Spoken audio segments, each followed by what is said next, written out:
Thank you for welcoming me. It's a great pleasure to be in Düsseldorf today with you all. Hello, meine Damen und Herren. Wir freuen uns, Sie herzlich begrüßen zu dürfen, und we will talk in English. How come we both Frenchmen, we both from Lyon, in Germany, speaking English? Well, this is Europe, with or without Brexit. So you see, here is the first political comment about music in Europe, probably. We're not talking about Brexit. Right. No. I am a psychologist, and as a psychologist I'm interested to know more about people. I'm sure that you know everything about Jean-Michel Jarre, about the labels, about the records. I would like to speak about you, who you are, where you come from, what are your ideas, your aims, and I would like to go back a little bit in the past to know, to understand better who you are, where you come from, and I would like to go back in the early days. I read that your grandfather was an oboe player. He was also an inventor. And I would like to know, how did he influence your musical career? Because I read that at the beginning you had some influence.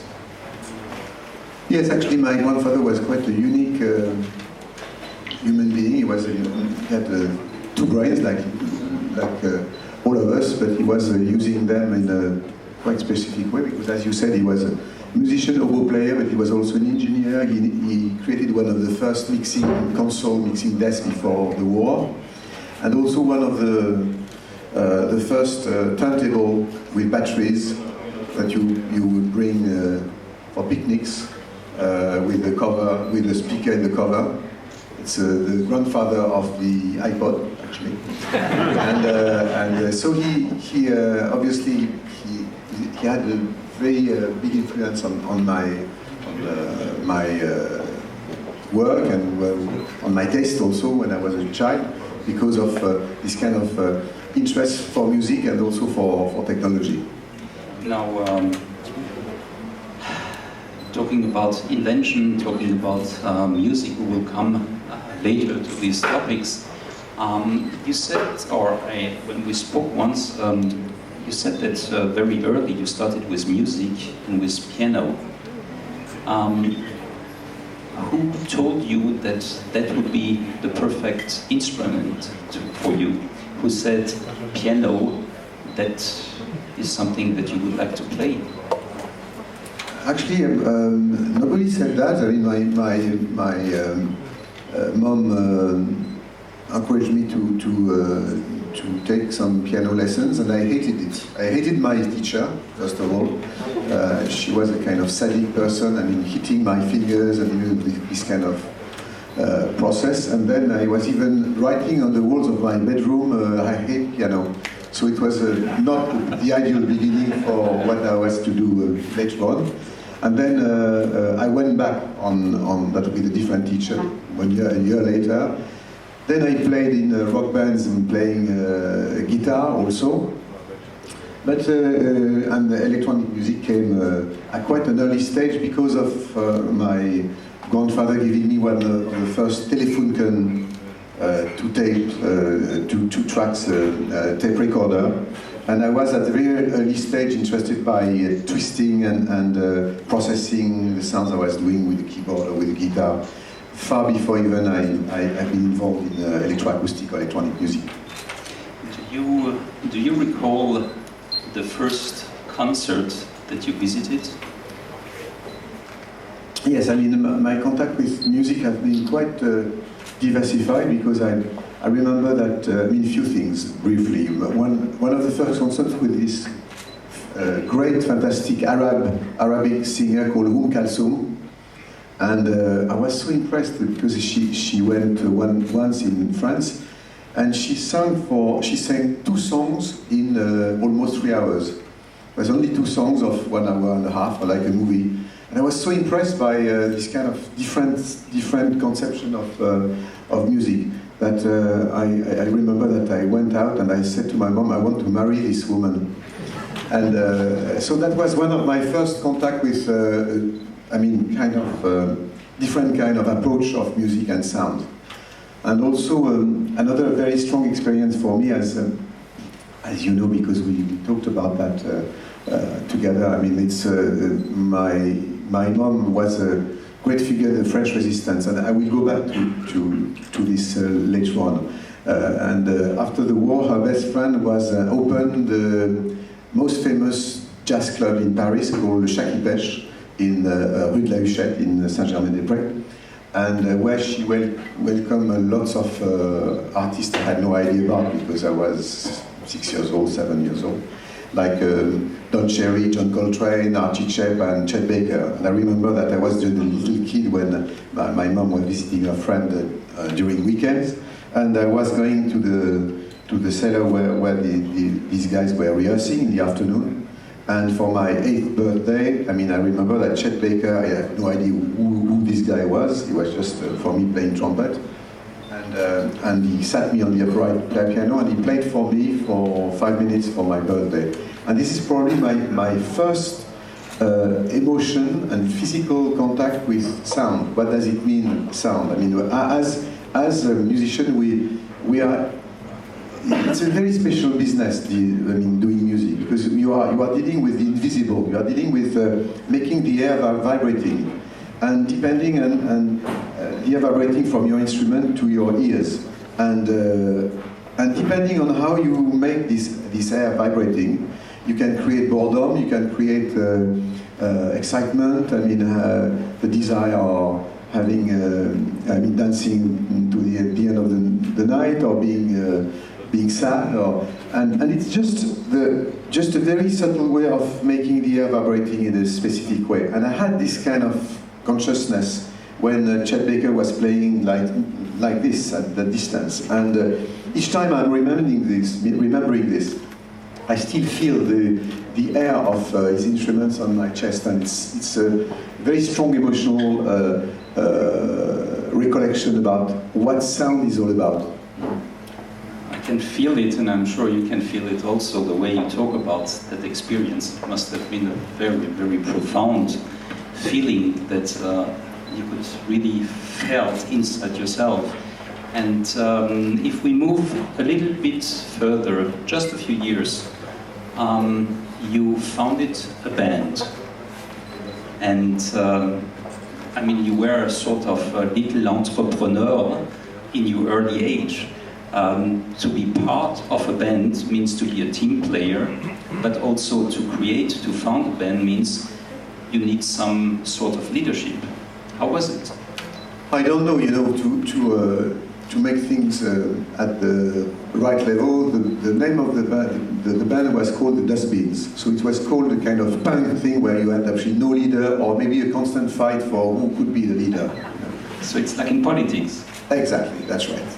And but that has been something what was very important to me, because Germany and France, we have this heritage of classical music, and I studied classical music, but at the same time I have been really lucky also to be involved in the rock scene, or local rock scene in my district, my street. Nothing big, but giving this kind of feel of the importance of the street, the importance of of popular music, what it is. Pop music, what does it mean? And pop music, what does it mean in our countries in Europe? It's not exactly the same than in America, obviously. We move a little bit further about your apartment and your kitchen, who was a sort of recording studio, more or less, in your first apartment. How come that you created your first recording studio at home? I'm sure you had no money, but to do it at home, what does it mean? First, everybody loves cooking. and we have the arrogance to think that we are doing the best cooking in the world. That's true. Typically French, but in case of Lyon, it's true. You know? And also I used to. So my first home studio has been made in a kitchen, and actually I used to call the place on stage you will see tonight as my kitchen, also my own kitchen, with surrounded by instruments. So the concept of kitchen is pretty important to me. And to go back to what Louis was just saying, actually my first. I was working with great French rock artists, producing albums, but I had always had in the back of my mind, trying to create this kind of music, electronic music, creating a bridge between experimentation and melodies and pop music. And it was not possible to do that in the serious studio of that time. Of that time, in the real studio the studio was, as you probably know, 2 rooms separated by a glass, and the god is the sound engineer behind the glass, and we are the fish in the aquarium. The fish is the musicians behind, and depending entirely on what the guy is going to record and how he's going to make our sound. And I didn't like that at all. I wanted to control the mix and the recording process as it has to be in the electronic music processing, which is different than recording a rock band or recording instruments. So I think I founded one of the first, if not the first, home studio in France, and that was something totally unusual. And when you look back today, what is unusual for a musician, especially in electronic music, is to go to a studio like in the old days, because the regular way of doing music these days for most of us is actually to do music in our home studio, in our own environment.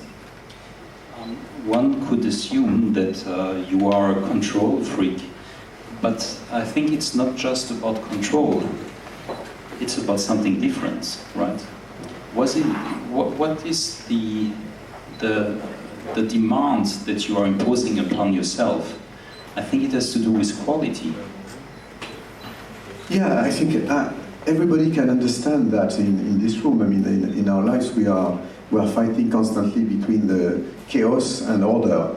And when you are achieving something which is, you could be an architect, an engineer, you can be a doctor, you can be a lawyer, you can be anybody out there doing pastries or whatever. You have to be in control of what you're doing. So what a lot of people are considering as being a control freak is just doing just the ambition of succeeding what you have in mind. And I would say that if I'm here today, after a long time already, it's because I think that for me the creative process is probably a mixing of frustration and hope. The frustration that what you've done is not good enough for yourself, even not for it's a very selfish process. I think creative process, and not egocentric but selfish, and the hope that next time it will be better. This is the idea of the mirage. That I think artists, we all have in mind the ideal piece of music, the ideal book, the ideal movie, somewhere in our mind, and we are trying desperately to get closer to this ideal we have in mind. It's like the guy who is doing a table, and he has in mind the ideal table as a design, and he will maybe spend all his life to try to get closer and closer to this ideal process. And recently I was doing electronica and oxygen, and I was thinking that I probably spent more time with machines and electronic instruments with human beings. And I don't know if it's a good thing or not, but it's a fact. And I think that creative process is an addiction. You don't do this even for pleasure, not for fame, not for money. You do it because it's not because you can't do anything else that some artists are saying. I think it's because you don't have the possibility to do it, because it's something like a kind of a mixture of excitement, jubilation, and pain in a sense. But I'm not complaining because I think as artist I feel being very, very privileged. So I'm not complaining, I'm not whining. I'm just a day-to-day process in your thought, in your emotion, the way you say every morning it's a total excitement, jubilation, like being tonight. I mean, doing the concert here in Düsseldorf, and we'll talk about the importance of Düsseldorf in electronic music. But it's like being a beginner every day. I try to be as fresh as possible to approach, for instance, the next concert tonight as my first concert. And it's the way it has to work. Otherwise, why doing things? I mean, as a musician, as an artist, I mean, the sharing process is so important. I mean, a concert like tonight, for instance, doesn't mean anything without you guys, without the audience. It's a very strange chemistry between two entities, the stage and the audience. And the result of a good concert is the combination. It's a teamwork, it's a collective work. It's not something solitary.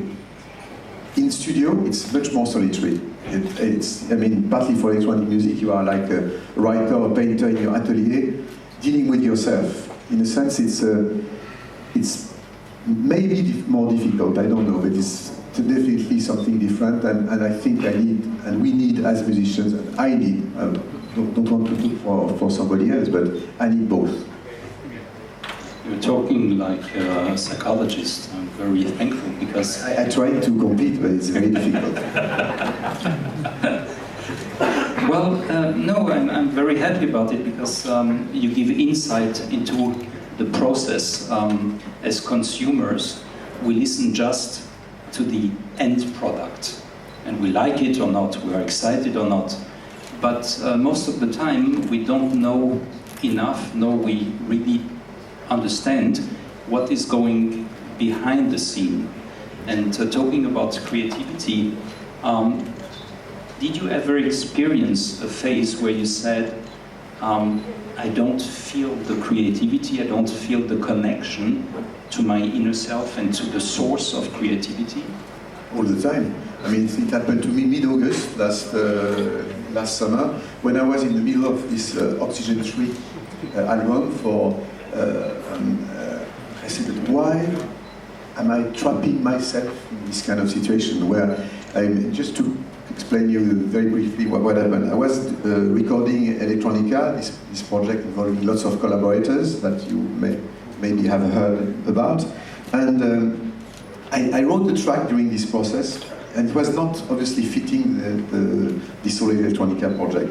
And I said, if I had to do Oxygen today, I would probably start by a track like this, a piece of music like this. And then I kept that in the back of my mind somewhere.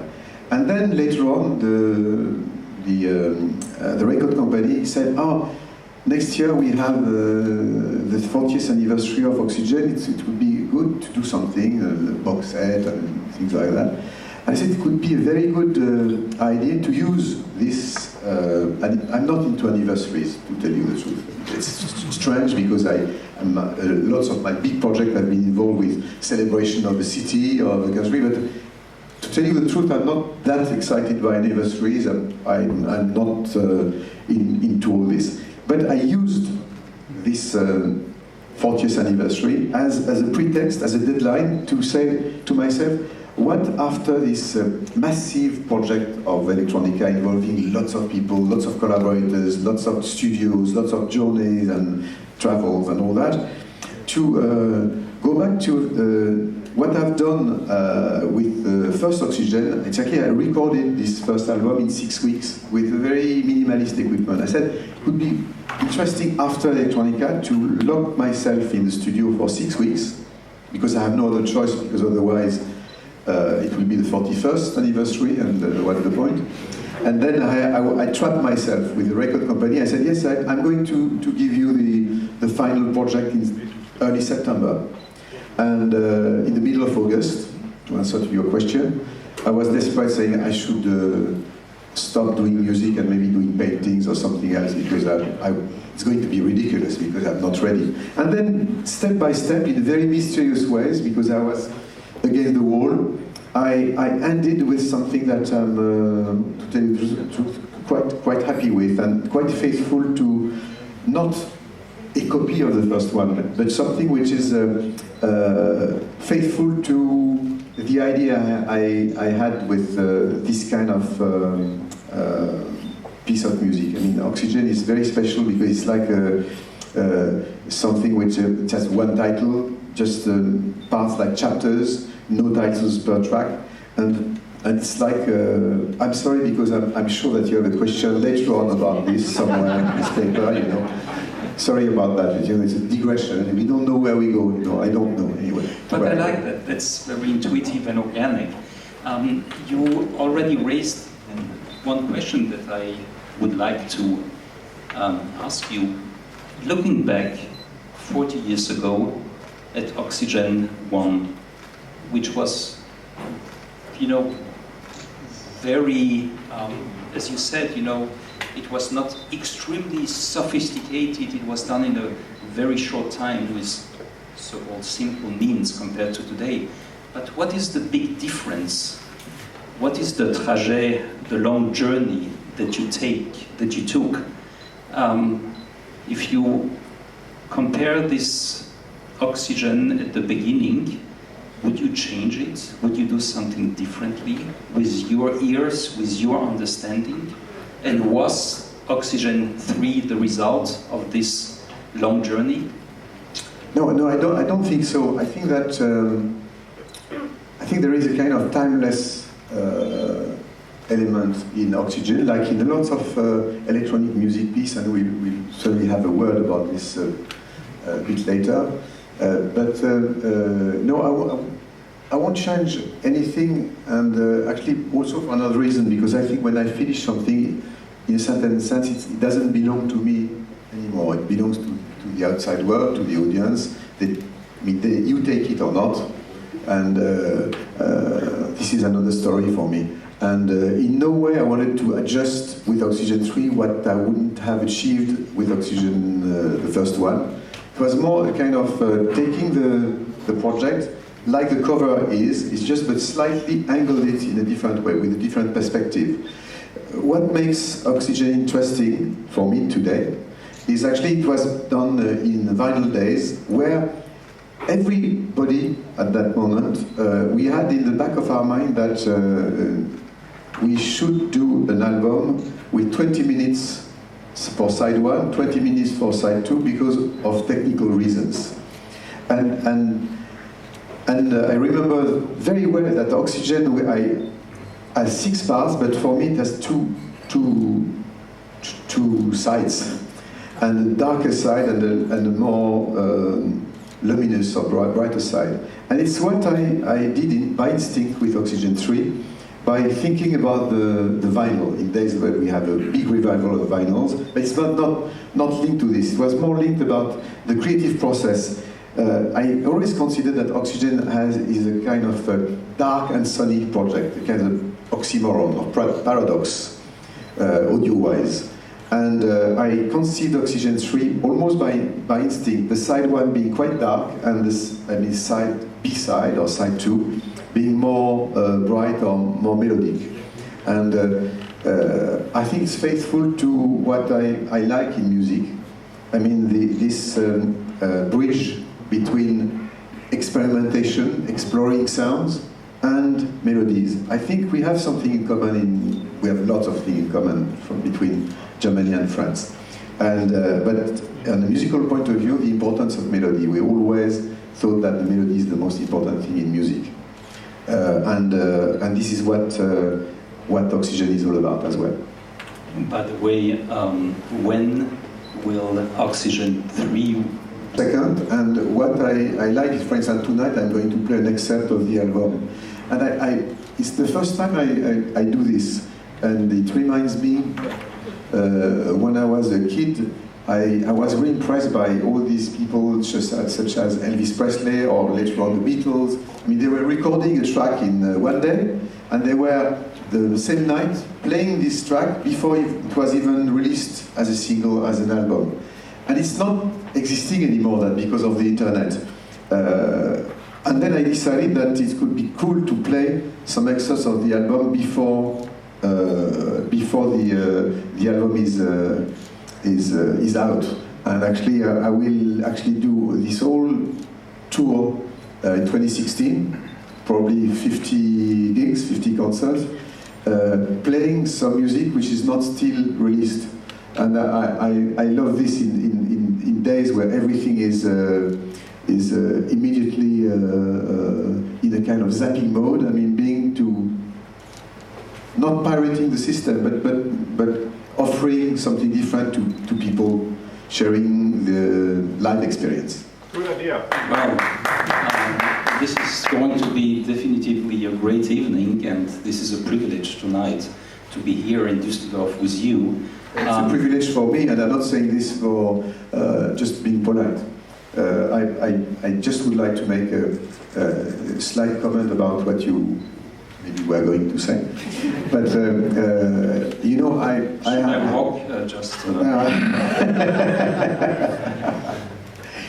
No, I mean, just quickly, you know, we talked about my youth and the importance of some part of my family, like all of us. There is nothing extraordinary in all this, but my mother played a very important role in my life. My parents split up when I was 5 years old. My father used to be a great soundtrack composer, doing soundtracks such as Dr. Zhivago and Lawrence of Arabia and lots of brilliant sound music.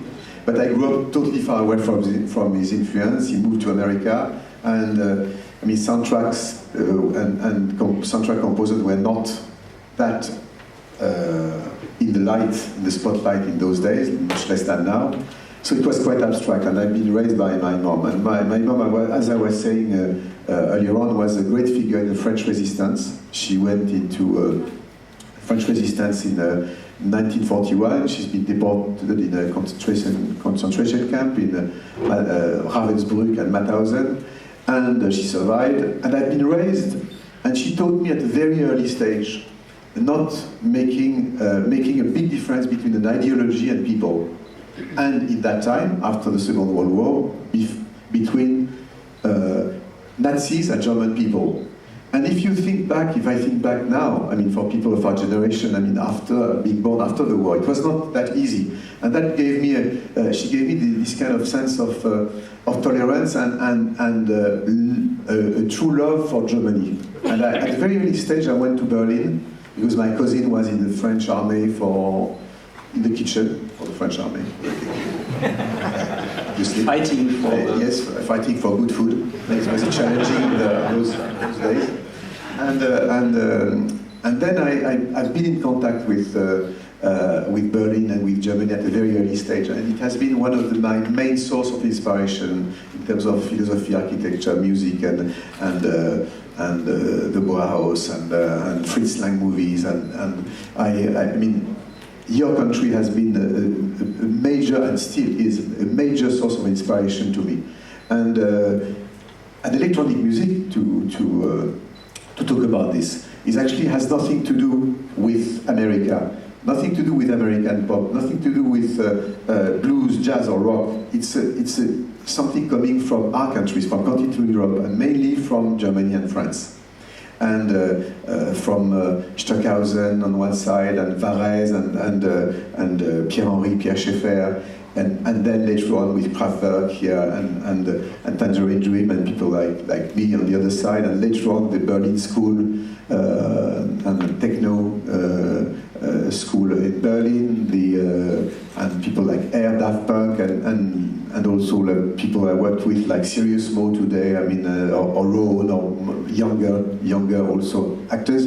And if the continental Europe scene in electronic music is so important all over the world, it's because it's our DNA. It's coming from our heritage from classical music.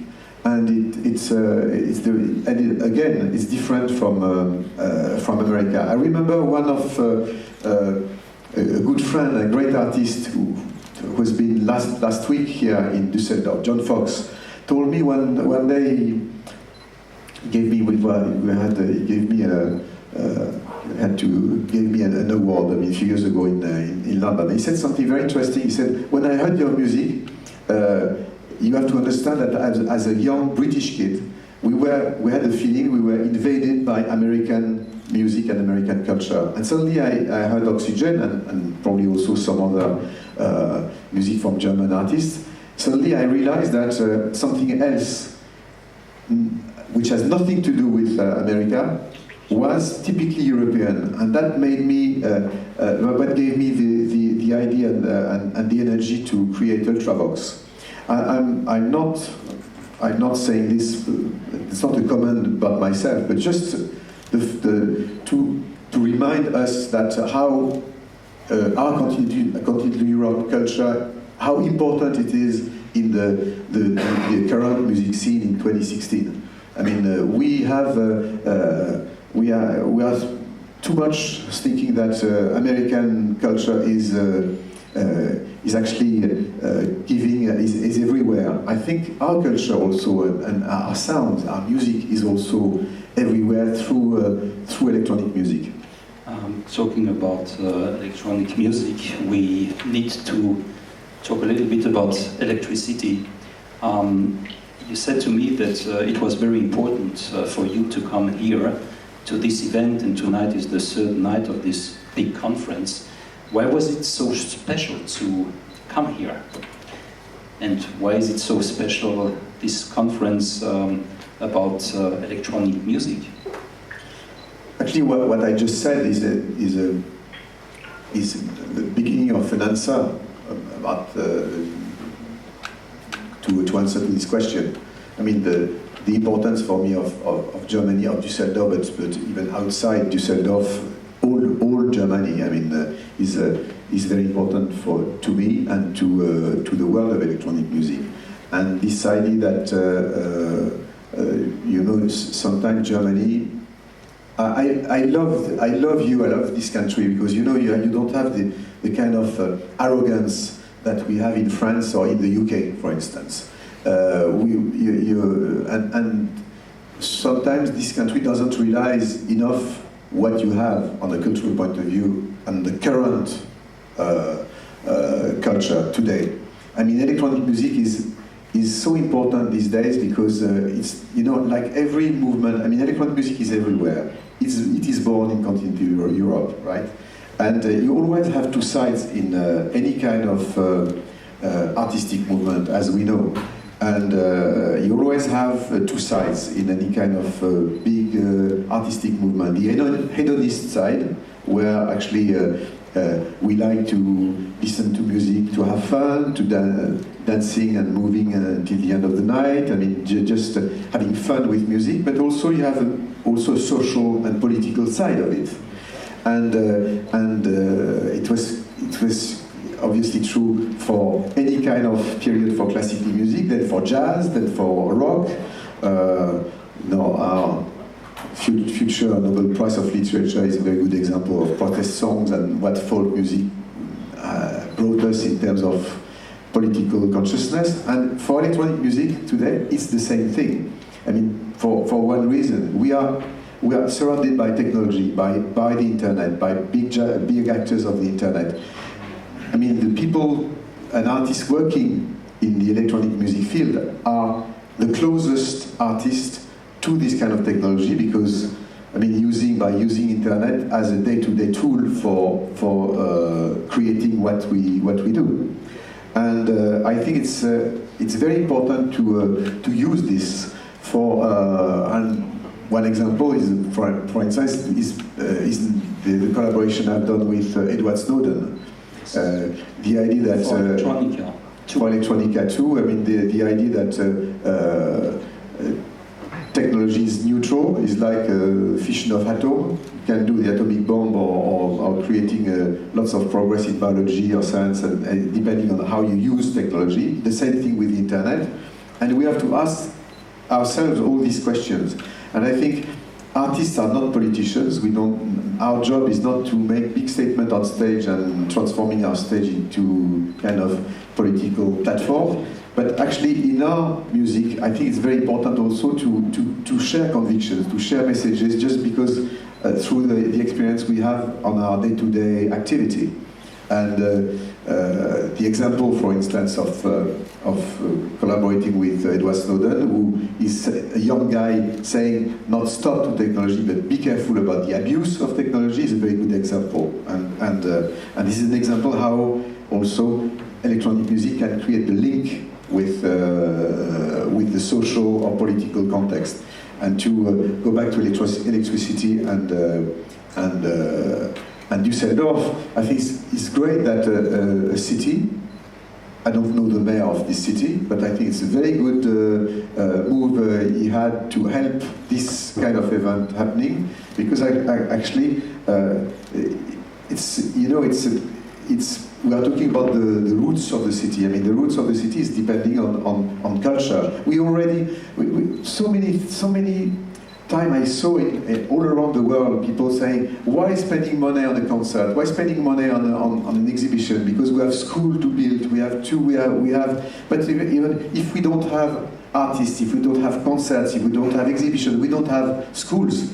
We will have nothing to teach in the future to kids. I mean, our culture is our identity, and it's what I like in Germany is this approach that lots of cities have, or lots of foundations, in a very remote, discreet way. I mean, to enhance and promote concepts such as electricity.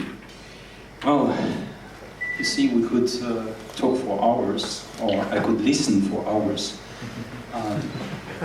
to the way you think please. And the way you express yourself, and let us take part in your ideas. And it would be selfish to do it just on my own. I think that all of you were here also to maybe have the opportunity to ask a question. So before you will go on tour, you came from Frankfurt, Hamburg, Berlin. You are going to be on tour in Nuremberg and in Münster on the 19th and 21st of October, of November, sorry. I would like to give you an opportunity to ask a few questions. Please, not too long, short, because some of you would like to ask. Please, the first one here. Test. Hello. Welcome to Düsseldorf. It's a great honor for us to talk to you. How do you create music? When you have you a permanent idea of a melody, of music pattern, or do you have strict times? Now I'm working for music, or is it by chance? It is by chance. No, do you have vacation? No, I think that it's a very mysterious question, that how musical idea is born. I think it's strange, because I really envy some writers. I mean, writing. Waking up at 5 o'clock in the morning, and they every day they write 30 pages, and they are free after 11 o'clock in the morning to do other things. To do music eventually, yes, or anything else. How a musical idea is born. I really thought a lot about this, and I think I have the beginning of an answer. I think sometimes it's frustrating because you don't know when it's going to come, but how. I think it's a mixture of random elements. For instance, the conversation we have all together today, a bit of which is really more technical, like a kind of orchestration arrangement, like you would do it on a score by writing strings and woodwinds and things. But the origin of the sparkle of a musical idea, I think, is coming from this kind of random, mysterious elements that in the chemical process are joining together. Thank you very much. For the next question, please. Hello. What other disciplines of art are you personally interested in besides music? I need to be fed constantly with painting and video art. I love to go to any kind of art gallery and exhibition as much as I can. This is probably my main source of inspiration. I love, and partly these days where lots of people are saying, oh, the contemporary art at the moment, nothing happens and all that. But that reminds me that in every decade, everybody said that of the present. I mean, people, it's strange how we have no consciousness of how our present, the value of present. Nobody talks about what's going on now. We are very pessimistic animals. We are always saying, yesterday was better, tomorrow will be darker, and today is nothing, basically. And I think that you have so many great things. I mean, I'm very lucky to travel and to look at lots of different things. And you have so many good art installation, young artists, and all that. So that's a very big source of inspiration for me, and movies also.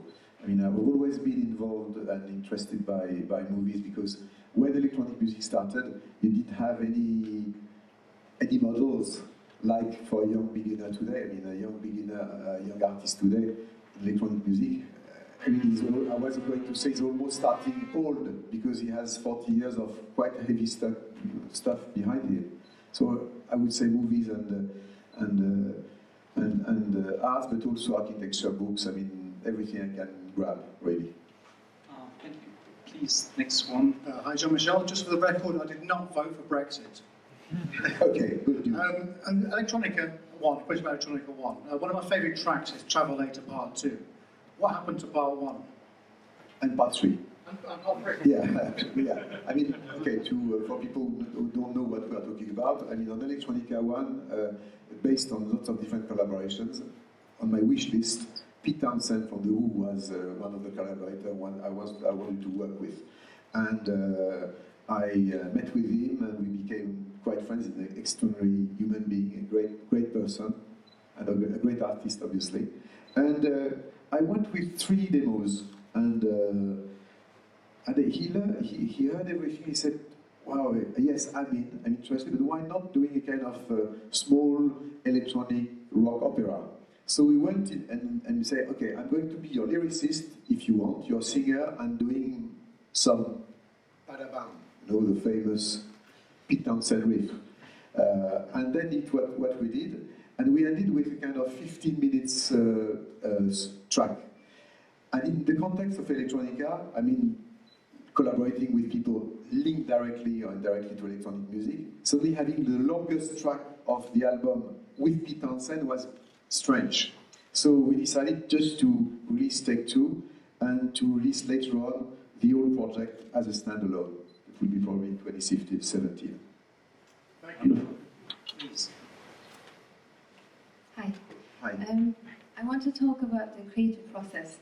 You've been creating music for about 40 years, and I was wondering if you look back, so all these 40 years, if there was any events that would make you, for example, feel closer to, yes, this is it. Because in creative process, there's no end, and you always know you're getting a little bit closer, and you do one more step, and you realize, okay, this is where I want to go. I don't know where it's going to lead me, but that's where I want to go. And things just open up more. But was there any event or any time frame in your life when you were younger or something that just opened your chakras in a way, and you're creating in a different light? Yes, it's a very interesting question, because it's what is probably even the most important question in life for an artist, is how, as you said, how do you open your chakras, and how is it happening, all this? I mean, what gives you the unconsciousness and the arrogance, in a sense, also to do something and feeling that it's going to be interesting for anyone? I think this is the wrong comment, because you don't do things for. It's a sharing process, but at the beginning it's an abstract sharing process, because you do things like a kind of therapy somehow. I'm talking to the psychologist now, and sometimes you have little stones on your path that actually create this kind of almost chemical reaction in your cells. For instance, I remember when I was 14 years old, I saw an exhibition from a French abstract painter called Pierre Soulages, and it was an absolute aesthetic shock that actually, I remember now that this moment was very short, but I saw, this artist, for people who don't know what he's doing, is dealing only with black. He's doing black, but with lots of lines, and he says that in black you have all colors because it's reflecting and it plays with reflection.